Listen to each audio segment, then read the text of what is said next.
İyi günler arkadaşlar. Kanalımıza hoş geldiniz. Bugün yine sizler için yepyeni videolarla karşınızdayım.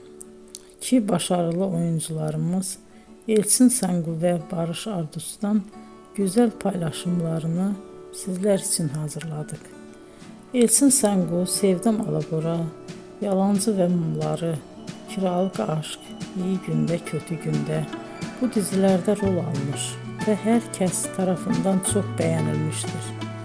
Biz de Elçin Sangu ve Barış Ardus'tan en güzel sempatik fotolarını sizler için hazırladık.